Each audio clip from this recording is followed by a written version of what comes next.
Hey guys, welcome to 3 Mississippi. Sid here. Thanks for clicking on the video. Today we're going to do some bird talk, guys. It is winter and we're actually having a nice day, but we did have a freeze last night. And we're expected to have some more heavy weather over the next couple of weeks, and it's going to be cold and there's not going to be a lot you can do outside because of snow or sleet or severe thunder and rainstorms. And now is the time that you need to be starting to think about your summer and spring flocks. Not in that order, spring, then summer.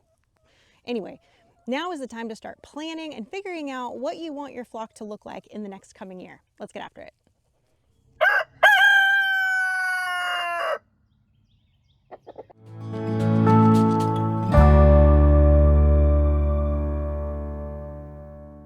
No matter how big or small your flock is, or what your ability is, whether you're using them just for eggs, whether you're using them for meat, whether you're using them for both, it's a good idea this time of year to start kind of figuring what you want your next year to look like as far as your meat and egg production goes. Now, as you can see, I keep a mixed flock. Right now I've got some turkeys in here, a couple heritage breeds, and some broad-breasteds that are actually a little overdue for freezer camp, but we'll get to that later. And of course my laying hens and my Muscovy ducks and my geese that I adore. Now, over the years, we have done pea fowl, we have done many different kinds of different breeds of turkeys. We've done quail along with the ducks and the chickens and all of that. And then every season we also do several batches of meat chickens, your Cornish cross. Now, whether you have an established flock or you are thinking about getting your very first few chickens, this video could still pertain to you. As you can see, I have somewhat of an established flock. They're all kind of hiding behind me at the moment. I guess they're camera shy,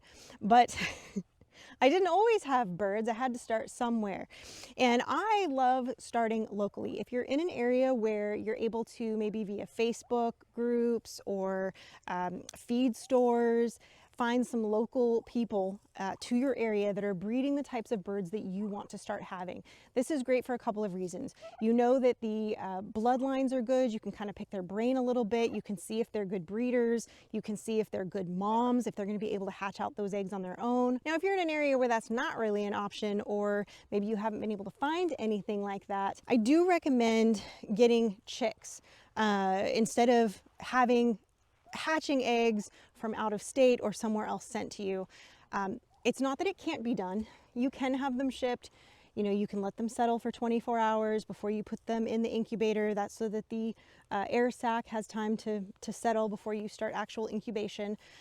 Now, it's possible to do that. There's a little bit more of a risk of them not developing fully because of that air sac issue and just jostling of travel, no matter how well they're packed. So there's places like McMurray. There's places like Cackle. There's also, other people. I believe my friend Chrissy at Paragon Ridge Ranch is not only shipping eggs, but I think she's shipping chicks as well. I might be wrong on that.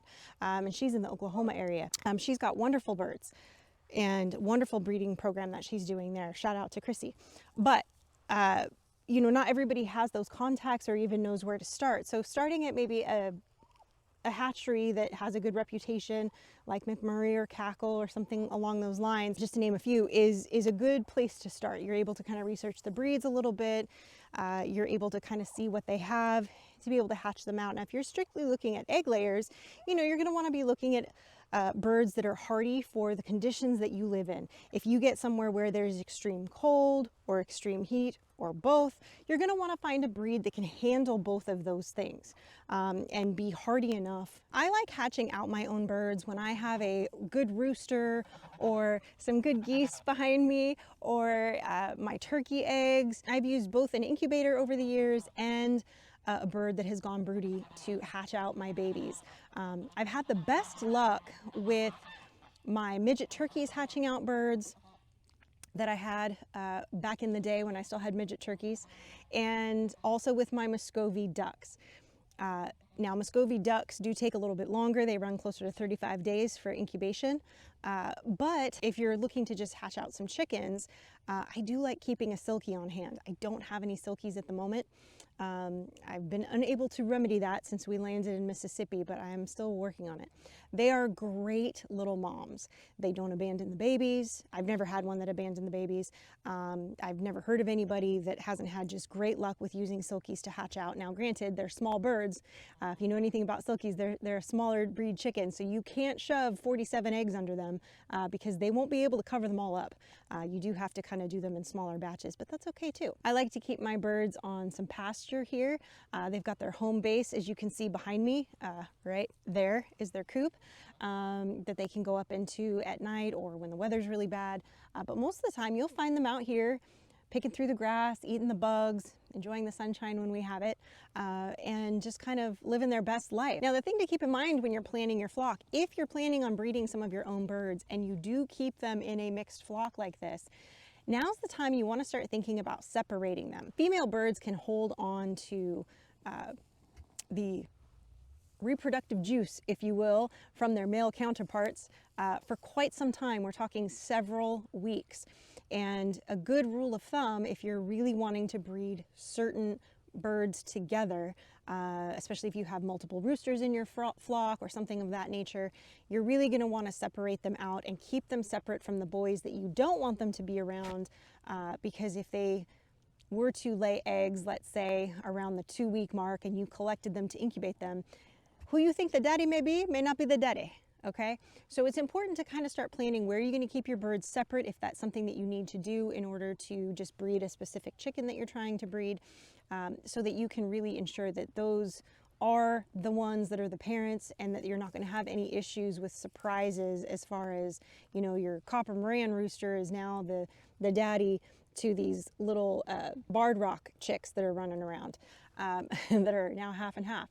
So if you're wanting to keep your breeds straight like that, it is a good idea to go ahead and separate them. Of course, you can do this easily by separating the roosters, introducing them only when you need to the girls and separating them.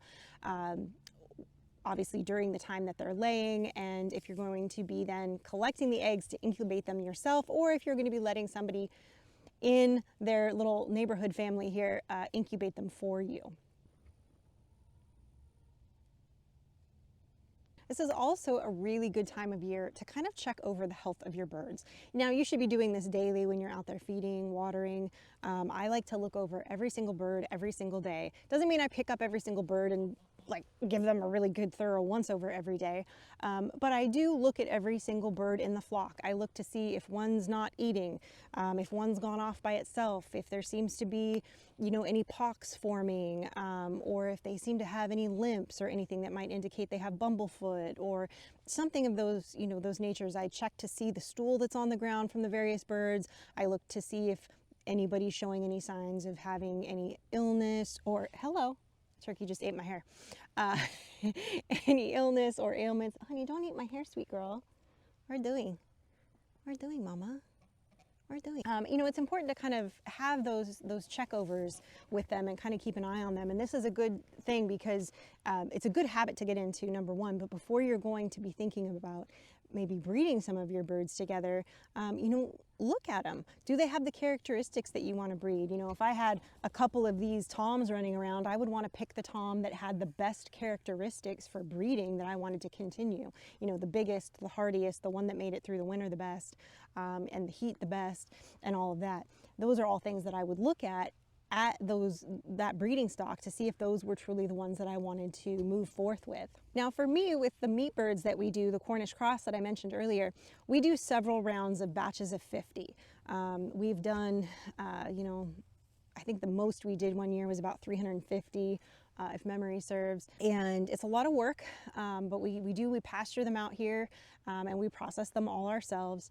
And it's worth it. It's the best meat that you will find anywhere, is the meat that you raise yourself, because you know how they were treated, how they were raised, how they met their end. And I'm able to ensure that they've had a good life. They're out here in the sunshine. They're not kept in a warehouse somewhere. And I think that goes a long way too. You know, and they're used to me every day So processing day for them is not a big stressful day. And I generally put my orders in and plan my meat birds out in November. The beginning of November is usually when I order all my batches, and I stagger the dates by about 4 to 5 weeks in between each one, each group that's coming, so that I'm able to have them in the brooder, move them to the pasture. By the time they're 8 weeks, I can decide, okay, am I going to keep them out on the pasture a little bit longer, let some of these get bigger? Am I going to process some of these smaller at the 8-week mark or the 8 to 9 week mark, and kind of go from there? So it lets me kind of plan out what my beginning date is for my meat chickens and my end date at that time. So I'll know that, they're getting here the middle of February. They will be in the brooder until roughly the middle of March. They're usually in the brooder for about the first 3 or 4 weeks. And then they'll start coming outside.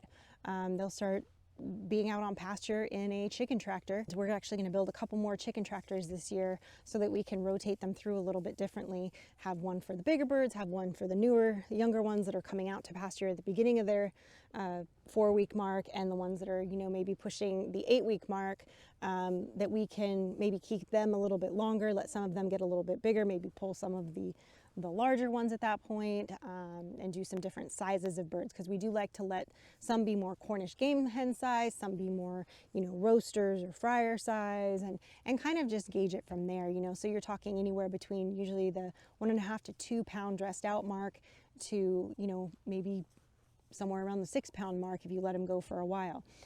So that's kind of the decisions that we like to make and talk about and figure out, as we're planning our schedule for the spring and summer.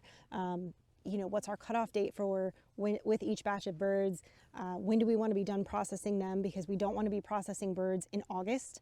Number one, Cornish cross are not very heat tolerant at all. So they do fine in the beginning part of the summer, but usually by the end of June, out here anyway in Mississippi, it's starting to get too hot to really keep them any much further past that. I mean, you can, and some will do okay, but some will just drop dead of heat stroke. And then you've put in time, money, effort, and you're losing that meat, and nobody wants that. It's a waste. So you try to stay on top of that as best you can, and make sure that you're utilizing all of that meat that you've been working so hard on raising. The last couple years since we moved here, I have not incubated any eggs myself. I did let my Muscovy ducks hatch several batches out, and I ended up putting them in a brooder. My one girl that's really, really a good sitter, she will sit like a champ, but she will abandon those babies immediately. And so they end up kind of wandering and getting picked off, and they can walk through the poultry netting, and they kind of they freak out, and they just don't end up following her back into the coop at night, and it's a whole thing. So I ended up pulling them and raising them in a brooder for the first several weeks. Ducks are great because you don't have to keep them in the brooder quite as long oftentimes, ducks and geese both. They tend to grow a lot faster and they feather out fast, much like the Cornish do.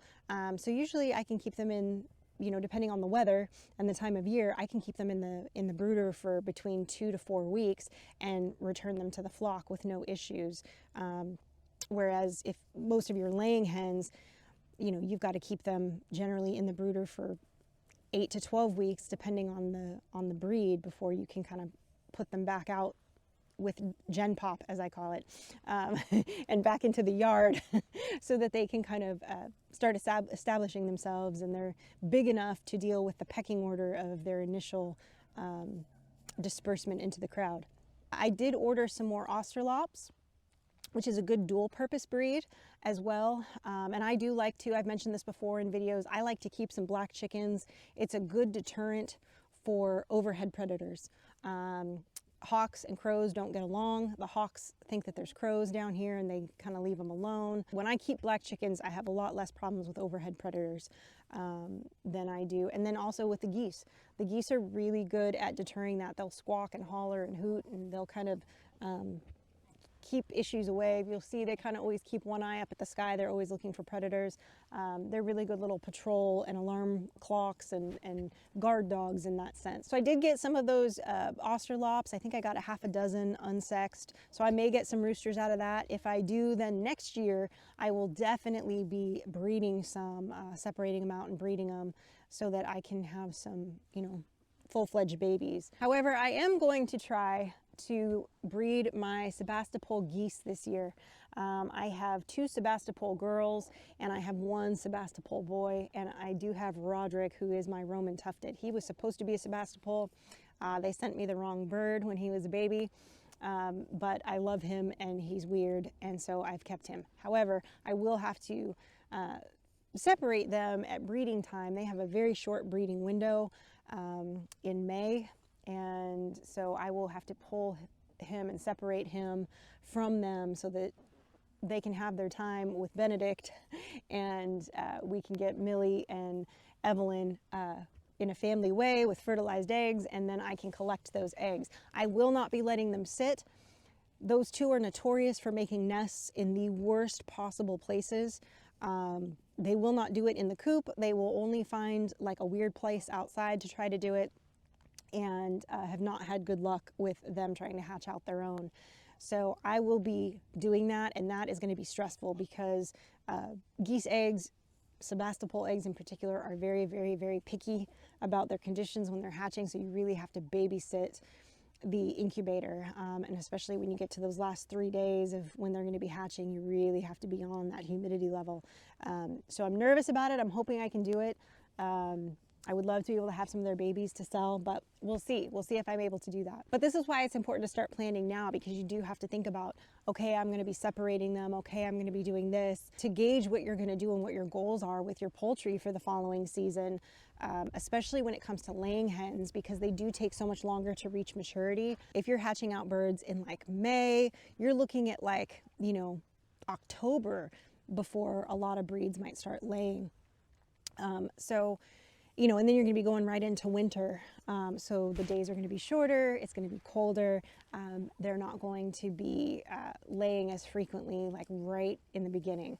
You know, and then the next year they'll be going through their first molt. They usually that 18-month mark, they'll go through a molt, and again, your eggs will drop off just like they do in the decreased daylight hours this time of year. So these are all things to consider. You know, it's a good reason to store your eggs, to water glass them in the summertime when everybody's laying so prolifically, so that you have eggs to get you through the winter and you're not having to, you know, go to the store and buy them when you have all these egg makers behind me here. That way you're able to have that, and to be able to still use them for baking and making scrambled eggs or whatever throughout the winter without any problems for those few weeks. Didn't get much work done today. It is a holiday week after all. So I just thought I'd come out here and tell you, you know, this is a good time to plan for your flocks. Plan for your birds, plan for the future of your small farm or homestead, and kind of start thinking about, you know, what birds you want to have in the future. How are you going to get to that point? Where are you going to find your birds? You know, what resources do you have locally, so that you can continue to grow your flock to feed your family. So it's a great thing to think about now. I know, like I said, it's a beautiful sunny day right now. It is cold, but it's beautiful and sunny at the moment, especially right here on the grassy knoll, as it were, with all my feather babies. But and he's showing off today for you guys. You're welcome. He's beautiful. You're a handsome boy, aren't you? Yeah, I know. Yes, you are. Anyway, guys, there's some food for thought. You know, think about it. It's anything to get you to a more self-sustainable position. That's why I do like to have some birds that can hatch out birds for me, even if I have to brood them. If they're not great mothers, if they'll sit. That's one thing I'm not having to plug in, is an incubator and babysit. And you know, in certain conditions, it's not ideal to be able to have to babysit an incubator or have a way to, you know, have to keep it plugged in. You know, if you have a power outage that's prolonged, you lose your eggs, you know. So you don't want to do that. So having a backup, having some birds that are real good sitters, I always am a big proponent of that. So prepare now. Figure out what you want for the season. You know, what birds you're wanting to grow for eggs, meat, for maybe just breeders to sell, you know, depending on your area that you're in and what the need and market is for that kind of thing. Geese are going off, man. So while it's cold and rainy and wet outside in the winter, get your flocks planned, make your plans, figure out your brooders, figure out your, you know, your ability to tractor them if you can, or your coop design, or whatever it is that fits your particular needs for your size flock and the kind of flock you're going to have, and start planning it out so you can have a really amazing growth in your homestead or your small farm in this coming 2025 spring and summer. So happy New Year, everybody. Appreciate you guys, and look forward to hanging out with you and showing you more that we're doing on the farm this next year. And as always, stay blessed, and remember, safety's off.